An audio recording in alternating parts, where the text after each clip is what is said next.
to welcome him to Lemuria, and University Press of Mississippi is so delighted to publish Confessions of an Undercover Agent, Charlie Spillers.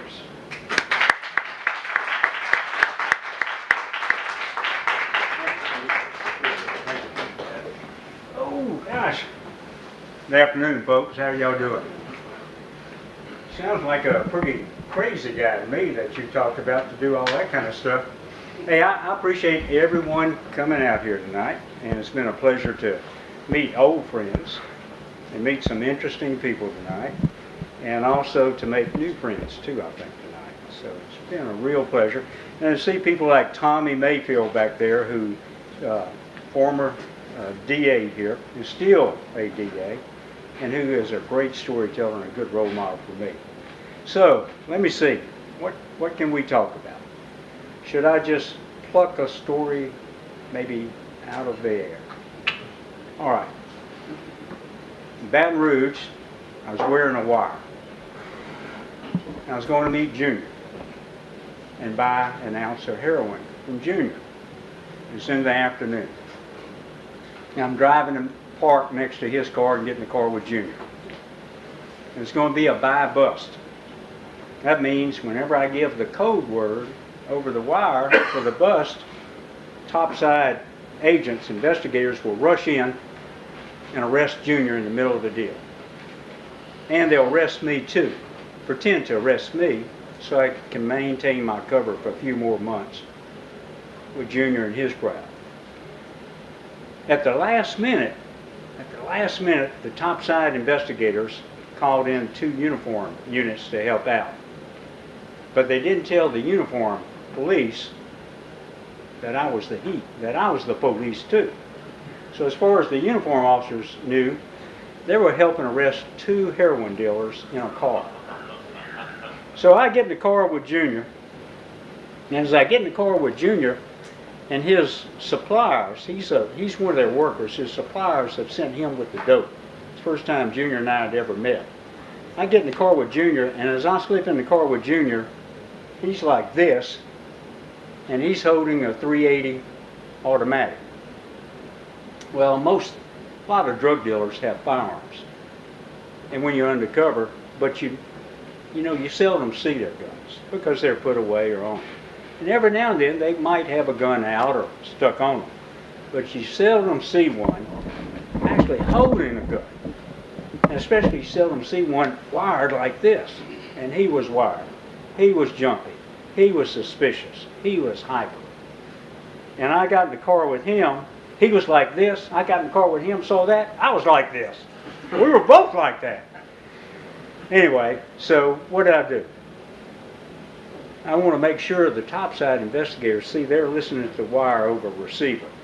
The uniform people, they're in other units. They don't know about this. And the topside investigators hopefully are in range where they can hear. So the first thing I want to do is alert them to the danger. Hey man, gun? Why you got that gun? What I wanted to say was, the mic was right here. Gun? Why you got that gun? Man, you don't need no gun. Why don't you put that gun away? You know, I was just praying they'd hear that so they'd know about the danger, when they approach it. And of course, what am I thinking? Topside investigators, if a shot is fired from this car, they probably want to be riddled in the car and everybody in it, right? So I'm even more like this. Anyway, so Junior's like this, and somebody came out of an apartment, start walking by, and he jerks the gun up. Cars rattling behind us. He jerks around like this. Boy, anything that moves, he's got that gun up toward the window. And I'm thinking, gosh, we better get this on before he pops a cap, shoots somebody, a civilian or somebody. Or hell, me. Anybody. So I say, man, what about the smack? It's heroin. What about the smack? You got the smack? He's so wired up and he's so tense, he doesn't hear me. The smack. What about the smack? You got it? Here. It's like this. I look at it, I'm thinking, gosh, I better get the deal on. I reach in my pocket, pull out about 800. Here, I've got the money. It's 800, right? 800. 800, right? Boy, and you can hear you can feel it. tension in that car just cracking. Our voices are raising, the tension's in them raising. My voice, I know, is getting close to cracking. His is too. He's like this, you know, just rising. It's just sparkling in that car. And he's like this, and I say, well, 800, yeah, 800. I say, hey man, code word for the bust is coke, you know, like cocaine. I say, hey man, what about some coke? Can you give me any coke? I want to say, coke, can you give me any coke? But I don't quite say it like that. What about coke? Can you give me any coke? Some coke, man? And about that time, when I say coke, we're in the middle of a deafening racetrack, thundering racetrack. Powerful car engines are roaring. You can hear the rubber just squealing. You can almost smell the smoke as powerful vehicles rush in at us from both sides with lights flashing. And when they do, he jerks up toward the window, which is open, with the gun to start shooting. And as he jerks up with the gun, I grab his arm with my hand over there and say, no! And he jerks away, and keep in mind, this is happening in split seconds, like that, where you don't have time to think, he's got a gun, he can shoot me, he can shoot, you don't have time to think, you just react. And I grab him, no man, don't. And then he jerks his arm away, and I'm still trying to maintain cover, but I know I'm going to have to just throw away my cover and dive on him if this doesn't work. But this is happening like that. No man, don't. He jerks it away, and I grab his arm again and say, no man, it'd be murder. He stops, throws the gun down, picks up the dope, he throws that out, and as he does, hands up, hands up, hands up. And at my window are the two uniform officers. And they're pointing their .357s like this. And of course, the barrels, yeah, that's right. The barrels are cannons. You know, I was doing this before, I'm doing this now. Hands up, hands up, hands up! You know, they're just, a couple feet away. And I'm like this, I'm frozen. I know, please, hair, don't move, hair. Don't move, don't anything move. Hands up, hands up! The others are on the other side of the car, but all I know, I'm in this zone where it's just me and them. Hands up, then one yells, hey, they got a gun! They saw the gun. They got a gun! And when they said that, the two uniform guys are going, yeah, hands up, hands up! Boy, their faces are red, their adrenaline's pumping, and I can't put my hands any higher because here's the roof of the car, and I'm sitting inside. And hands up, hands, and then one yells, get out of the car, get out of the car. And I'm thinking, don't do this quickly, do it slowly. And I start lowering my right hand to get the door handle. So I'm doing like this, and as I do, the second officer yells, hands up, I said hands up. So I'm thinking, I do this, and as I do that, the first officer yells, get out of the car, get out of the car. And I yell, hands up, and I'm going, hands up, man. And all they know is I'm disobeying their commands. I'm disobeying their commands. They're both adrenaline's pumping. They've got tunnel hearing, and they've got tunnel vision. And all they know is what they're doing, and one knows I'm disobeying his commands to keep my hands up, and the other knows I'm disobeying his commands to get out of the car. Woo! And then, I'm going like this, and then finally, one of the investigators ran around, jerked my door open, grabbed me, jerked me out of the car, slammed me against the hood, and slammed me again to make it look good, and I never felt so good to be manhandled by the police. Yeah, that's right, beat me up. And put the cuffs on me too tight, threw me in the back of the car, and when I got in the back of the car, well, I was all beat up, and I was thinking, damn, I never felt so good. It was a good day. I almost got shot by a drug dealer, and I almost got shot by the police. Thank God. Thank God. So anyway, that's an undercover story for you about me and Junior that highlights a little bit about maybe some of the things you run into undercover. And like Steve said, Steve told me one time, not long ago. He said, "You know, Charlie, something stands out to me about your experience as undercover during those 10 years was how just plain ordinary your day was to face danger." Remember, you were telling me that, Steve. Mm-hmm. And you know, I didn't even think about it. I didn't even think about it till you said that. Yeah, you know, that's right. I guess every day was filled with some danger, some a little bit and some a lot. But I never thought about it that way. I never thought, I'm getting up and I'm going out and this is dangerous. Now I'd get up and go out and I think I'm scared. And I think I might get hurt. And I think, well, I could get killed. But I never got up and thought, well, this is dangerous. You know, you never think past that point. But anyway, so that's an undercover story. If y'all don't mind, and ask questions if you have it, please, or comments. Let me tell you a story real quick. If you don't mind, that's one of my favorite from the book. One of my favorite. And it's about Sarah Neal. Tommy, you know her. Some of the rest may know her. Sarah Neal, NBN agent, who was my partner in Jackson when we worked together in Jackson. Sarah was about, what, 23 at the time, Evelyn? 23, about 118 pounds. That's my wife, Evelyn, over there. My guardian angel in the corner. My hero. Sarah and I were working in Jackson, and then we worked undercover for a while in Jackson, then we split up. And I went to South Mississippi to infiltrate heroin rings on the Gulf Coast, and she went to Northeast Mississippi. We used to call Northeast Mississippi the Arizona Territory. And we called it that because it was so dangerous and it was lawless. And there were very few, we didn't know what police to trust and which ones we couldn't. And it was just a very dangerous area, and it's like going into hostile Indian country if you were back in the Old West. And when we would go and work in the Arizona Territory, no one would know that undercover agent was actually a law enforcement agent. You had to keep your cover from everybody. That's the only way to stay safe. And anyway, so Sarah goes up there. She's working with Jerry Devon, or Jerry calls her over to Columbus. Sarah was staying in Brookhaven at the time and going back and forth. Jerry set up a heroin deal outside Columbus, Mississippi. It was a few days before Thanksgiving. And it was sleeting that day, and it was misty. And Jerry had set up a 4-ounce heroin deal. And during the deal, he was going to make it a buy-bust. Issue a code word, people come in bust. And the plan was for he and Sarah to meet the heroin dealer outside of Columbus.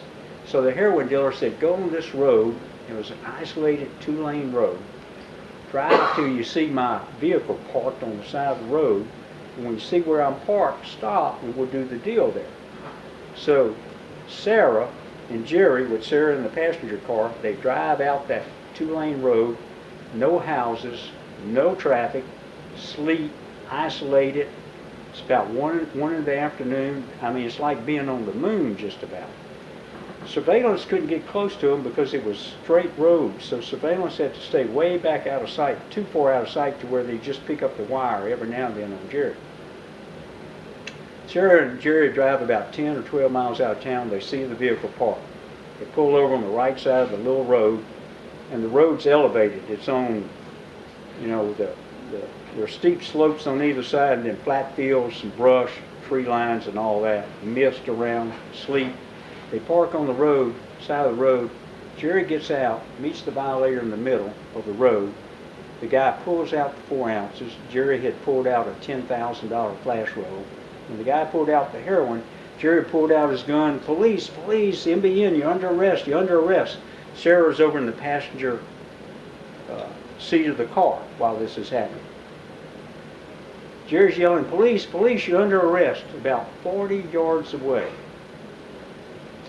About 40 yards away, a man was hidden in bushes with a .30-30 rifle. And he was aiming at Jerry. And his sights were on Jerry. And his finger was on the trigger. And Jerry was yelling, police. And the man pulled the trigger. Pow! Pow! Jerry got hit, turned toward the tree line, staggering. And he couldn't see where the shot came from, but he knew it was the tree line, and he started emptying his gun toward the tree line. Pow! Sarah, who was in the passenger seat of the undercover car, instead of jumping down on the floorboard, cowering and screaming like I would have, really, because she was in safety, or instead of jumping out and crouching down behind the car, where it would have been relatively safe, instead, Sarah Neal, 23 years old, 118 pounds, jumped out of the car and ran around the front of the car carrying her Model 60 pistol. Where's that? Let me see the book there just a moment, if you don't mind. Thank you. Thank you, Ronnie. Carrying a little 38, 5-shot 38 like that. That's like a little pea shooter. She ran around into what we call the killing zone. Killing zone. It wasn't that she knew that there might be danger. She knew there was danger. Her partner had already been hit at least twice and staggered in the road. Sarah ran right into the line of fire. And as she did, the other man went for a gun. Sarah fired, hit him in the hand. Sarah got to Jerry. He had been hit 3 times by then. And he was staggering in the road. She got him while the man was shooting at him. She pulled him to her side of the road. They stumbled down the steep embankment, relative to safety. She pulled him over to a little brush. She had her gun out. She was watching the road top, the edge of the embankment, to protect Jerry. And she was watching. She didn't see anything, and she looked at Jerry. And she saw that Jerry was so bloody, and he was hit so bad, that she needed to get him to a hospital. She needed to get him to a hospital before he died. She got him up, and later she said, Charlie, she said, you know how, she said, I never would have been able to get him up that embankment. You know, Jerry was a lot larger than her, not taller, but larger and thick. She said, I never would have been able to do it. But she said, you know how in crisis, sometimes people have this superhuman strength? She said, I had it. I know that's the only way I could get him up the hill. She said, I got him up that hill. I didn't see the bad guys who were shooting at it. I didn't see them. And about that time, surveillance finally arrived. And when they did, Sarah took Jerry over to the undercover car, laid him down in the back seat. She jumped in the car while the others tried to find the bad guys, and she tore off toward Columbus. She reached under the seat, got out the 2-way radio. It only reaches about a mile or so. And she got it out and kept trying to get the SO, the sheriff's office, to find out where the hospital was, because she wasn't familiar with Columbus. When she got closer to Columbus, she finally got the SO and got directions to the hospital. She got to the hospital. She got Jerry, took him inside. They weren't equipped, emergency rooms then, like they are today. John, you know how they're equipped today. Well, they weren't anything like that then. She took him in the hospital. A nurse, there was only a nurse in the emergency room. The nurse said, bring him in here. They got him, put him on a table in a room there next to the emergency room. The nurse said, I'll go try to find a doctor in the hospital. So the nurse leaves. She's in there with Jerry. While she's in there with Jerry waiting, she hears yelling, screaming. As she goes out, here's the guy shot in the hand. Ah! Ah! Somebody help me! Somebody help me! Sarah got her gun back from out of her purse, went out there, got the guy under, at gunpoint, got him down on the floor, on his stomach. She got her cuffs out of her purse, started pulling his hands behind him, and he was screaming, no, my hand hurts. Don't put them on tight, my hand. Don't put them on tight, my hand. And so she made sure to put them on tight.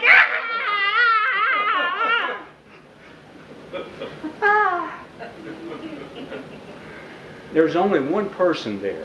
It was an elderly gentleman sitting there in the waiting area. And that was the only person around. And of course, he was watching all this. Right?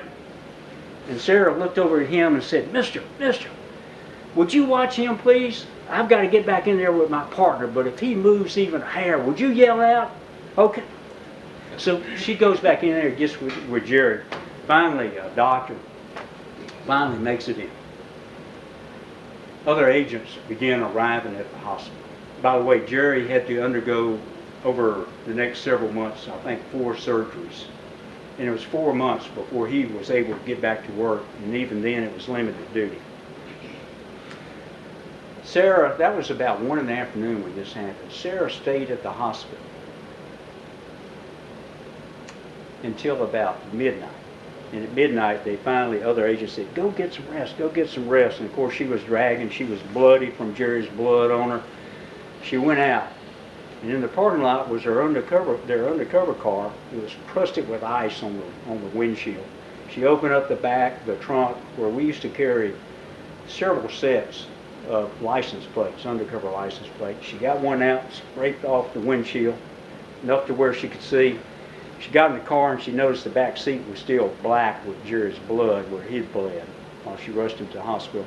Got in the car, she drove into downtown Columbus. Streets were deserted, sleep, no one around. Everything shut down for the night. She found a Holiday Inn, checked in. They sent her around to the back where it was all dark, no lights around the back building.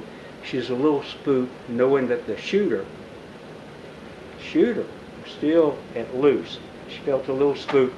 She got in her room real quickly. She double locked the door, pulled the curtains, took a shower. She was frozen from the day. She was worn out.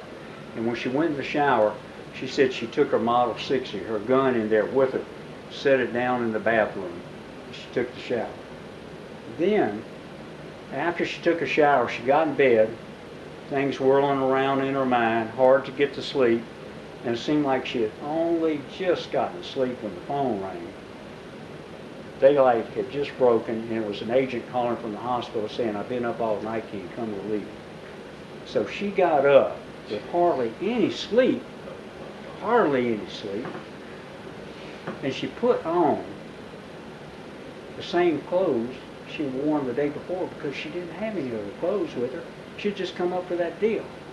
So she put on a bloody blouse, jeans or pants, jacket or whatever she had, got back in her car, scraped off the windshield, back to the hospital, stayed all day at the hospital.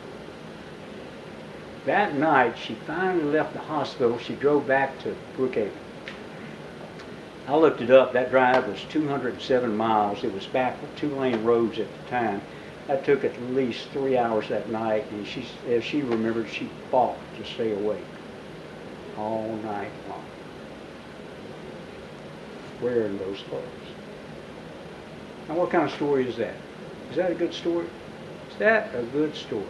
I mean, I like that story because that's, to me, not only is it about Sarah, one of my heroes, but it's and Jerry, one of my heroes. It's a story about dedication, courage, compassion. I mean, what a story! Loyalty. What a beautiful story. And you know what? That story is about law enforcement too. It's about law enforcement. It's about your law enforcement. The stuff you hear in the news about law enforcement, the criticism about our law enforcement, yeah, there are things that people do wrong in law enforcement. Just like, as John knows, there are doctors that shouldn't be practicing, right? We know that. But what we know is that 99% of them are those folks like Jerry and Sarah. Isn't that a good story? Isn't it? Yeah.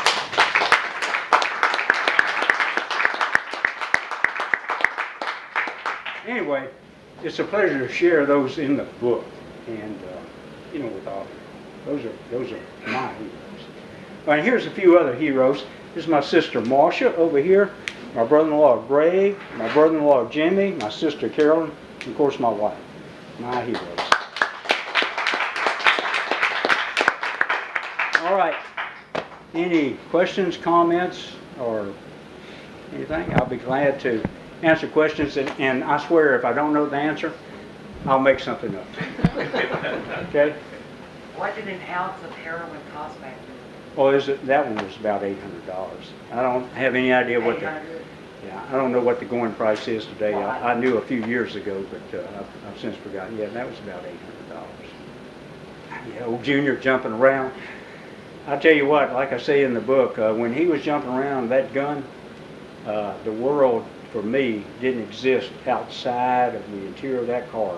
My entire world is right there. He and I, your lives and everybody going to the store, working in your offices, shopping for groceries, looking after your kids, that world didn't exist for me. The world that existed for me was me and a wired heroin dealer with a gun. Later, years later, when I was an MBN district supervisor, I lost one of my agents who dove into a car to save a woman who had been, young woman who had been kidnapped. And he dove into the car to save her. And the man who had kidnapped her had a small caliber gun, just like Junior. And during the struggle, the man shot Lane, my agent, in the chest, and Lane, with his dying breath, Lane struggled with the kidnapper as his lungs filled with blood. So, you know, when people think about the small caliber guns, unfortunately, you know, in law enforcement, we're always thinking, you know, you'll see a police officer or some good citizen get killed with some little small caliber gun that no one has any regard for. But you can shoot a criminal sometimes with a high-powered weapon 5 or 6 times, and somehow you know, it's going to survive. I mean, I'm not talking about statistics. I'm just talking about how we know those things happen. And we know as people in the medical profession, the legal, the law profession, that when there's a full moon out, get ready. Right? Get ready. Get ready. Stuff we know. Anyway, I tell you what, it's a pleasure to come up here and talk with y'all. And it's a pleasure to have folks that are interested in listening to all this. I appreciate that. Any more questions or comments? Yes, sir. Now that you published a book like this, do you worry about people that you may have put in jail coming back and seeking their revenge? Yeah, I've been asked that every now and then. I don't. I mean, I'm not saying it couldn't happen, but I really don't worry. Look, I got to thinking about this after I'd been asked that a few times, and I wondered, well, why don't you stay up learn about that? And then I realized, well, wait a minute. Hell, for 10 years, worked undercover, and much of that time I was on my own by myself, and I was thinking, why would I worry about anybody coming after me now? They can always ambush you, they can do something to you, but other than that, they got as much chance of getting hurt as I do, right? Right? I just have to say, here, somebody comes after me, I just have to say, here, somebody, hold my beer and watch this. Right? Hold my beer and watch this. Everybody get back. We don't know how bad this is going to get. Or more likely, they're not even around. Yeah, more than likely, hopefully they're not even around. Yeah, I know some of them have died off, and odd thing about it, many years later, my son, who's an MBN district supervisor now, later on, you know, the 2 women, Sadie and Patty, if any of you read the book, when I infiltrated the career criminals in Northeast Mississippi, the stolen car rings and all that, the, you know, Dixie Mafia type folks, 2 women who helped me out, sisters, big old women, rough women. I mean, they could whip up on a man. They helped me break into the edges of the group, and then I had to work my way in. But many years later, one of them's daughter was my son's informant. And I can't remember, I always thought, boy, it would really complete the circle if they were working on the son of one of the bad career thugs. That little thing. I mean, isn't that a good story? You remember that, don't you, Ellen? Yeah. My son, when he worked undercover, somebody asked my wife, well, gosh, Terry working undercover, don't you worry about him? And, you know, Charlie, when he was working undercover, you remember what you told him? You told him, oh, I worried to death about Terry. I worried all the time about him, but I never worried about Charlie. I was worried about me. Tell them about what the gift you got tonight. Pardon? Oh, yeah. I'm glad you... one of the MBN agents gave me this bracelet tonight, and it says, it's got the MBN insignia on it, Mississippi Bureau of Narcotics. It says Agent Lee Tart, V53, that was his badge number, Mississippi Bureau of Narcotics, end of watch, February 20, 2016, when he was killed in northeast Mississippi. And Lee is a close friend with my son and was an agent working for my son, and unfortunately, like my experience, my son went through the same thing Evelyn and I did, because the agent we lost, Lane Caldwell, was a close friend. Just been over the house about 2 nights before, right? He was killed. And Lee not only worked for my son, but they were close friends. Gosh, I just, anyway, Lee told me. Talk about your writing process, please. The what? Talk about your writing process. Did you write the book from personal recall, or did you work from files that you kept over the years? A little bit of both. Most of it was personal recall, but the good thing about it was about, what, Evan, 15, 20 years ago, I started writing it, maybe 20 years ago, and just barely got into it. But I was able to go back. In fact, I remember when I started writing this, about midway through, I found those old notes, and I had forgot, you know, in the book, the subtitle is Close Adventures, Close Calls, and the Toll of a Double Life. Now, how many, look, if this happened to you, how many people would forget this experience? In Baton Rouge, because I worked undercover for 6 years, after a while I started running into folks. And that would cause crisis. So I'm sitting in a diner, a little small diner at midnight, me and somebody that's helping me. And we're sitting in a diner, and the informant has set up a deal with a guy named Bob, I think. And Bob's supposed to meet us at midnight. I don't have surveillance, and I'm thinking, oh, this won't be dangerous. We're in a public place and all that. So I left my gun in the car under the seat. So me and the informant in there, the informant says, hey, there he is at the door. He's coming in right now. I look over my shoulder. I said, the guy coming in the door? Yeah, that's him. And behind him, there's this big bearded guy behind the drug dealer coming in the door who's with him. And I see him, and the informant said, I don't know the guy with him, though. And all of a sudden, I know him. I recognize him. The guy with him, somebody I busted about a year before, who knows I'm the police, and they're coming in, they're walking to the table. I turn to the informant, and I say, hey, he knows me. I'm a cop. We got to get out in the dark. We got to get out in the dark. And suddenly, they're right beside us. They're standing right there beside us at the booth, the two of them. And I slip over. And the guy that I busted slipped in beside me. And the other drug dealer slipped in beside the informant. And the guy that I busted a year before, this big guy, he's pressed up against me. And we're there, and I'm doing this. Oh, man. Oh, God. Boy, if you're in an all-night diner, you know how bright those white lights are, the fluorescent lights. It felt like I was under a spotlight. Boy, and I'm doing this. Oh, man, my head. God, we got to get out of here. My head's hurting. Oh, let's get out of here. They say, okay, we'll go outside. So they slip out of the booth, and as they slip out, I make sure the two go first, then the informant, and then me behind the informant doing like this. And as we go out to the parking lot, and it's dark, but there's still lights, and we're headed for the drug dealer's car. As we're headed for their car, I still linger at the back. I get in the back seat, and I make sure and sit directly behind the guy I busted. And the dome light comes on. So I'm in the car, dome light finally off, and I'm like this. We discuss the dope deal, and it turns out the guy I busted before is the one who brought the dope. And then he passes it over, and we do the negotiation. That's money. Man, we better go. My head's killing me. And then we get out of the car, and when we do, and then I walk away at an angle, and then finally I hear the car rev up and leave. And when it does, I said what I've said several times before in similar incidences of close calls. When it was finally over, I said, damn, wow, my God, damn, woo.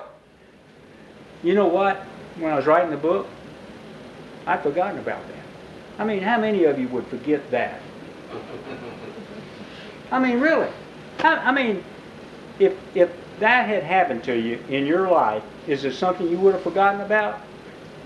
I forgot about it. And I was writing about these other close calls, and when I found the notes that I'd written 20 years before, and I started reading through it, it covered that. And I said, oh yeah, damn right, how could I forget that? What I'm saying is, I had so many close calls, I'd forgotten about some of them. I mean, so that's funny, and at the same time, you think, My process of writing, by the way, I turned out, I had reports, copies of reports from some of the years when I was in Baton Rouge. And I had copies of some reports when I was working, infiltrating a mafia and Mexican smuggling operation in Mississippi, Louisiana, Tennessee. So I had some reports from that, including some transcripts from actual meetings with the bad guys. So what I did was I would write the stories and I'd go back to double check to make sure I was getting everything accurate and see if I'd left something real significant out. I think. Yeah, and I'm writing fiction. I'm writing fiction now, and on my fiction international thrillers, what I find is when it's really rolling, I can't wait to get to the computer every morning to find out what's going to happen next. Because what happens is, you know, if some of you have written, I'll start writing. I've got some general idea of what's going to happen, you know, all right, this scene's coming up or what might happen. I'll start writing it, and all of a sudden, one of the characters will take over and lead the plot. And I'm following them, you know, my fingers are following them, so I can't wait to get to the keyboard and find out what's going to happen next in this international. I mean, isn't that great? And sometimes I'll email like Marcia and Greg, and sometimes others I've emailed you portions of that, and they'll email back, I hadn't got anything, what happens next? And I say, hell, I don't know, let me get the keyboard. So we have a good time with it. Good time. Yeah, Greg? I want to put you on the spot for a minute. I know that there's a lot of stories that are not in the book because it had to be a certain length and Right. you had to take some stories out. Would you be willing to tell us a story that's not in the book? Oh, yeah. Steve wanted me to save those. Steve and I were going to try to sell them in dark alleys. To people who pay us in small bills, right, Steve? Very small bit. Let me think. Smuggling operation, Oktibbeha County, outside of Starkville, way out in the county, late at night, about midnight. Some smugglers are going to fly over a little grass airstrip, a DC-3, bringing in a load of dope from South America. And me and another agent, Bill Marshall, get dropped off, and on this little 2-lane road, blacktop road, there's a little rutted path that goes through a field of grass, weeds about waist high, and it makes it to a tree line several yards distance. And on the other side of the tree line is the airstrip that no one knows, it's just a grass airstrip. Bill and I get dropped off late at night, and we get in the bushes there at the road, and we're going to watch, and our job is when the smugglers come in that night, if any come in, we want to see what kind of vehicle they're in, and if possible, get the tag number. So we're there at night, and while we're there, a vehicle comes, and as it comes, you know, it comes down the road, hardly any vehicles coming. It comes down the road, it's a large camper pickup truck, and as it starts getting close to where we are, it slows down. And then before it reaches us, switches off the lights. And then it comes to a stop and it's sitting there in the dark on the road. There's no other traffic on the road. This is isolated. This is remote. It's sitting there just rumbling, this dark truck. We're a little bit away in the bushes, and it's just rumbling there like a tank or a monster there in the dark. Finally, it turns off the road on that little path through the weeds, and it starts, with lights off, starts making its way through the weeds, and every now and then the brake lights come on when it slows down, and it's rumbling slowly, and it's out of sight because of the weeds. But we hear it stop, and it's rumbling. So it stopped, and then we hear a door open, and then shut.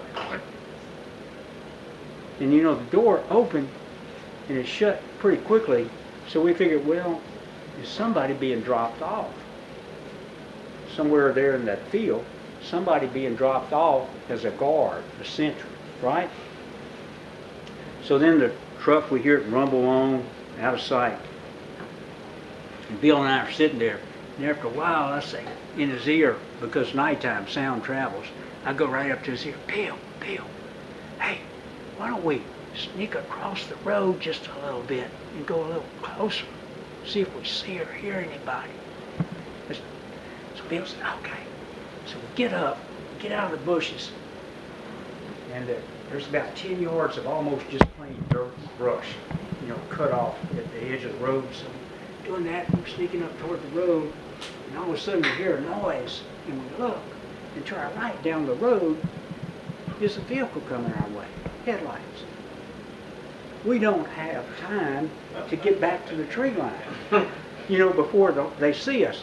So we both turn around and we dive for the ground.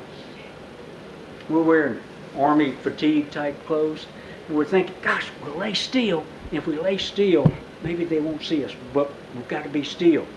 And so the vehicle's coming, and we're assuming it's bad guys because nobody else has been on the road. We don't know who it is. And it's coming, and all of a sudden, I hear Bill go, He's whimpering, but he's trying not to cry out because we can't make any noise because the bad guy. He's going, I'm thinking, what is it? And then all of a sudden I start going,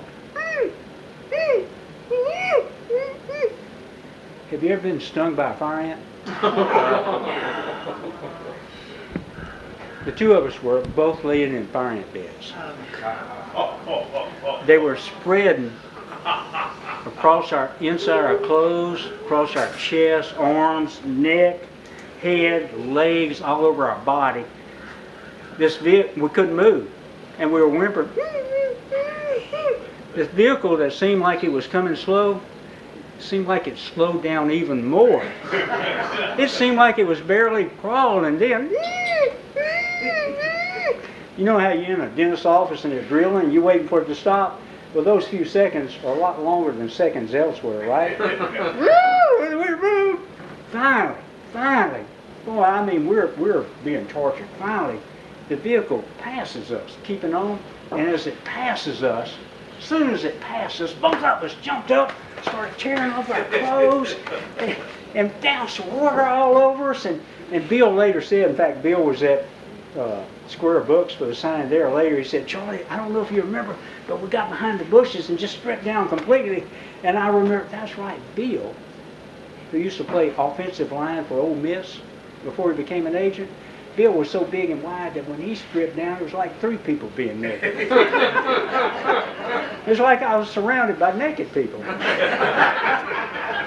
So we douse off. Finally, we get dressed. We get back in the bushes, and boy, we are worn out and stunk. Daylight. We're there, and this daylight started breaking. And we're in the bushes. Bill says, oh my God. We're still trying to get, oh my God. I said, what is it, Bill? Bill says, poison ivy. We're in a poison ivy bush. I said, that's all right, Bill. Poison ivy doesn't bother me. He says, I'm allergic to it. I said, oh no. Bottom line is, an hour and a half later, I rushed him to a hospital. His breathing had almost stopped. Yeah, his breathing had almost stopped because he really was so. I wrote that book, I wrote that story, and I called it Double Trouble. But when we had to shorten the book and take about 40-something% out, that was one of the stories I took out. I've got a similar story in the book that I had to take out. Didn't have to, but I had to cut it. So I took the other story out called, what was that called? It was called Once Is Not Enough. But anyway, that was one of the stories not in the book. So, I'm sorry to ramble on. I know you folks have stuff you need to do. And I know the store is getting ready to close, right? Yeah, all right. Yes, ma'am. I just wondered if you could sign my husband's book. He was the first attorney to the narcotics bureau. Oh, and who is that? Oh, I thought I recognized you, Stephen. I kept looking at you. Oh my God, yeah. Oh, I'd be glad to. You're with the AG's office now, or? No, I'm retired. Retired? 40 years. Well, thank you for your service. And people ask me, did 10 years of undercover affect you? And I always tell them, no, not in the least. Bill Walker's story, was that part of the Pardon? Was that the Bill Market store? Yeah. Was that part of an operation in Loudoun County involving Stash House, Carlos Later? Oh, no, it was a different one. Yeah, the famous Carlos Ledra. If you look him up, yeah. Look him up in that series Legends on Netflix, which is, I think, about 10-part. Yeah. You can watch it all in one night if you want. I watched that, and that story is just absolutely true down the line on Carlos Ledra, Barry Seal, Choa. Yeah, that whole, everything in it is exactly truthful and accurate.